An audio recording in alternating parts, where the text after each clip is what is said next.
Let's go into part 2 of this story about the Royal Enfield 250 Clipper. I've put the original primary chain case cover back on, but I've got the proper paper card gasket in there, and I've also well sealed it to stick it to the engine side of the joint. The rather alarmingly large holes in this cover don't appear to have been put there for any reason to do with this engine, because I've got another casing or cover here whose holes haven't been molested, and I tried that for size and I got all the screws in, so it can't be an alignment issue of the holes that have been helicoiled, so that's a bonus. I fitted this one again though, and I'm going to see if it holds oil. Great. If not, well, I might have to consider fitting this one instead, but I didn't do that anyway because it's going to need a lot of polishing up to look anywhere near as smart and shiny as that one, and also it would need a seal for the big end oil feed putting in there, and a new rubber wouldn't be a bad idea either. So for those reasons I've put this on. If there's any leakage from the screw holes, I may just get the screws out one at a time and possibly try a fibre washer on any that do leak or something like that, but I'm going to see what happens. Basically, I'm at the stage now where I'm going to put a new oil filter into the engine, and then I'm going to put oil in the engine obviously, and then we should be ready to see if it'll start up and run okay. But I thought, I've taken pictures and things over time, but I've never actually in fact there's a click now, I'm going to take a picture of that. Yeah. I've never actually discussed the oil filter arrangement of these, and I've worked on a few of these engines where little bits and pieces have been missing or fitted incorrectly. And first of all, if we look down there, hopefully we'll be able to see it. We've got the oil filter opening or chamber nice and clean there, and I'm ready to fit the bits and pieces in the correct order, which starts off with this spring. So there we are, that goes in. Then you've got a steel washer, put that in over the stud. Then you got the felt washer, put that in, and then on the end of the oil filter you got this brass cap, which I've seen missing in one or two examples, and I worked on an engine once and the big end had failed because that cap was missing, and basically it allowed the felt on the filter to become expanded and unravelled, and a dollop of it went into the oil passageway that goes to the big end and blocked it off. So very important to have all the bits in there and in the right order, and that at the bottom. So in that goes, and I'll be pouring oil in there later on. When I put oil in the engine, I'll also fill this chamber as well to get the system primed, ready to go for when we start up. So that's my next move, get some oil in there, and then hopefully the next clip might even be of me trying to start it with any luck. Next up with this Royal Enfield 250 Clipper, I've got oil in the engine now and a new filter, and the primary cover's back on tightly with its new gasket. So I'm going to see if I can start the engine. I haven't tried starting this one yet since it's been here. We're going to have a go now, see what, if anything, might happen.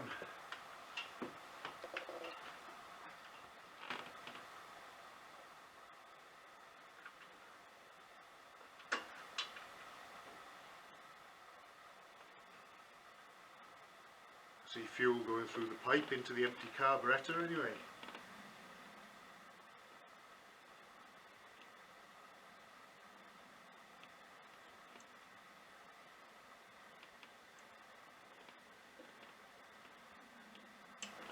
Let's see what happens.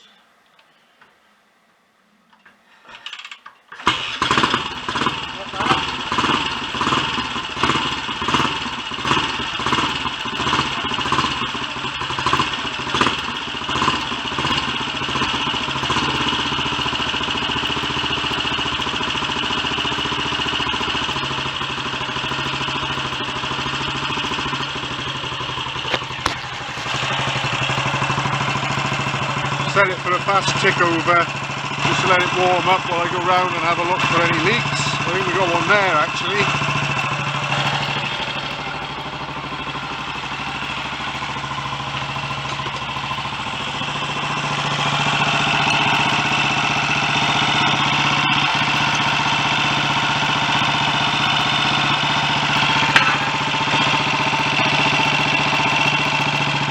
Let the oil levels sort themselves out and settle, because you put a splash of oil into the primary chain case, but it actually shares oil with the engine, so the engine running should level it off, and also the filter compartment, which I primed.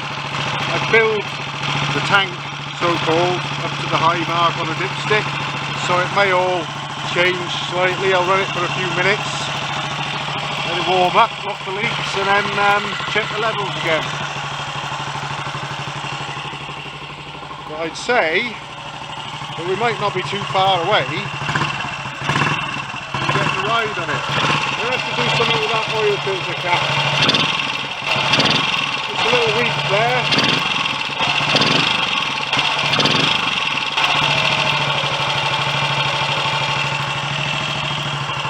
No great amount escaping from there, but I'll deal with that before I go for a ride. Meanwhile, I'll keep it running to warm up. Just generally check around it for some leaks, any leaks,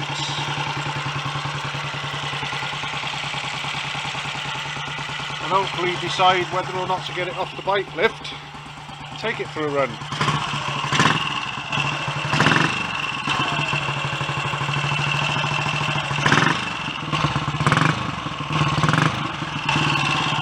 Gotta say, it sounds good mechanically anyway. So that's always a good sign. I'll stop filming now, because otherwise this could drag on for quite a while, and I'll restart. If I keep this engine running for however long I need to be happy with it, I may just get another look at it while it's still running, but early signs are quite promising. Like I say, I might have to come back to this, but that's not the end of the world. Progress, I would say. Well, I find myself at the stage of being ready to road test this Royal Enfield 250 Clipper, so let's go try it out. I've been up and down the lane on it, and it seemed alright. It seemed to pull very well, and it appears to be charging, so we'll switch the lights on. I think we'll go up Bantam Hill, look out for our doggy friend, and see whether this is clean and oil leak free when it gets back. But the early signs are it seems to run and go quite well actually, this one. They're so variable, these Royal Enfield 250s, but this one does seem to have a bit of punch off the line, so it's always nice. Let's go and see what it thinks of Bantam Hill. I've already found out that the front brake is fair and the rear brake is very good.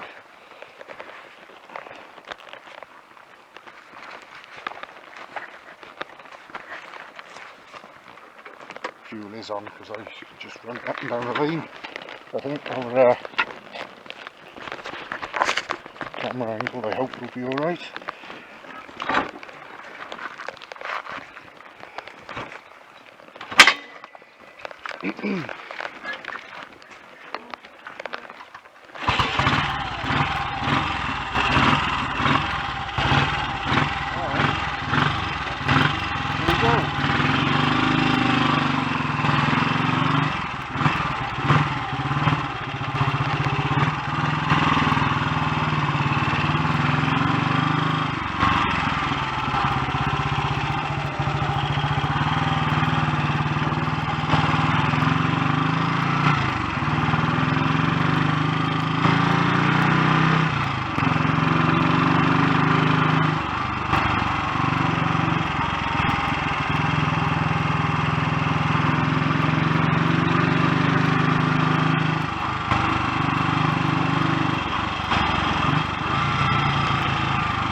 some oil on top of the engine. Possibly coming from the cylinder head gasket actually. Not too bad, we're not going to run out of oil. It's going well.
went the wrong way then.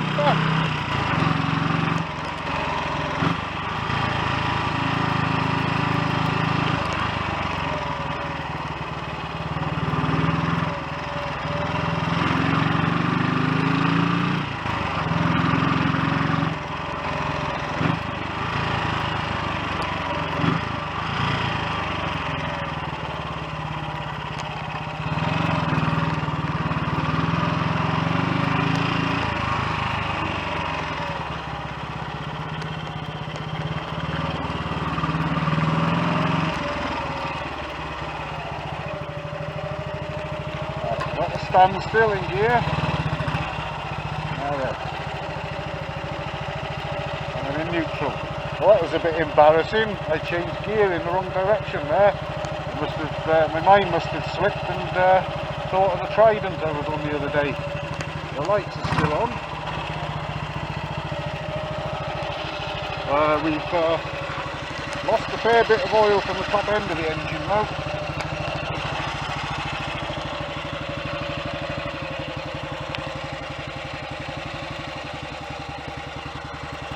That's going to need looking at. Pity, because it's running very well.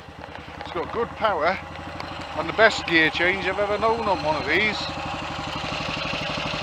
It's actually not a huge leap, but you're going to have to have a look at that. Let's just stop it, see if we can restart it. We're also coming around the corner by the farm there after I crossed the main road. Something decked out. I think it was the centre stand. There was a bit of a crunch and a grind.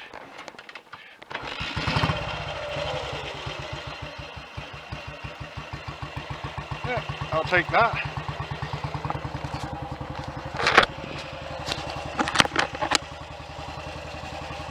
Let's see. Just take a look underneath. We've got that there, which actually looked quite messy when I reached the top of Bantam Hill. It doesn't seem to have got any worse. So I might go around the cylinder head nuts. You can see oiliness there. Get on the bike lift, go around the cylinder head nuts. That'll probably take care of that. Let's have a look underneath.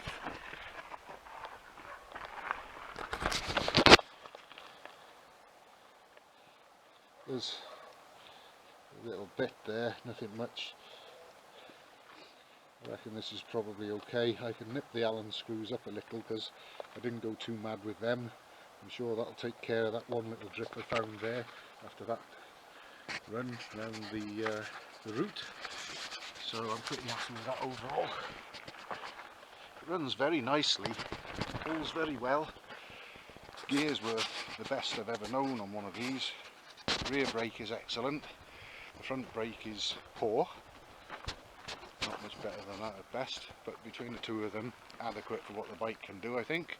But we'll get it back on the bike lift and have a natter with the owner and do whatever's required to round the job off. But I think he's got what seems to be essentially a good engine in this one, and the bike's pretty sound as well actually, so that's all promising.